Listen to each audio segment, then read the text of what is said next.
bigas. Yung iba, pinamigay lang ni Tusok mama. ni mama ng karao. Pabayaan namin. Sabihin na initan yun pag namatay. Oo. Papasok kami sa kulungan. Yun.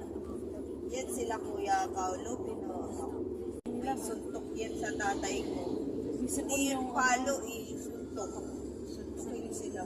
Sabihin nila, may sakit yung manok ko, may sipon. Dali mo sa ospital! Alala ka dyan. May gamot din yan sila. Oo. Pero namamatayan ka rin ng manok, ano? Di ba lab? Namamatayan ka rin ng manok. Pang madalang, dalang lang. Gagamot pa naman. Pag hindi ko lang nasikaso. Tapos, ano pa yan? Yung mga manok pa ni tatay ko, galit sa ano? Nangangagat sa akin. Na ano Hindi yung, tumutaba. alam mo yung mga man-eater na ano, talagang yung ang tawag niya, naka-condition na ano. Yung Lalapit ano, ka lang konti, anuin ka na, sasabungin ka na. yung manok nila,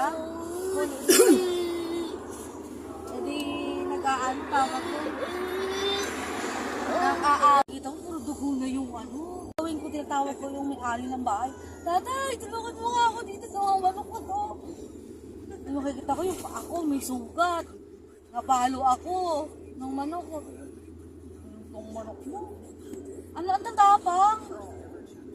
Tapos, Panabong na talaga, pang ano talaga, panlaban na eh.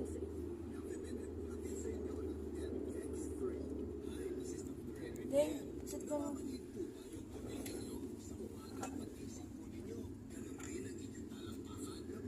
Anak mo ka naman mali. Buti nga may kasamaan ako sa kami din ng manok na. Magaganda din yung manok. Ilan manok niya?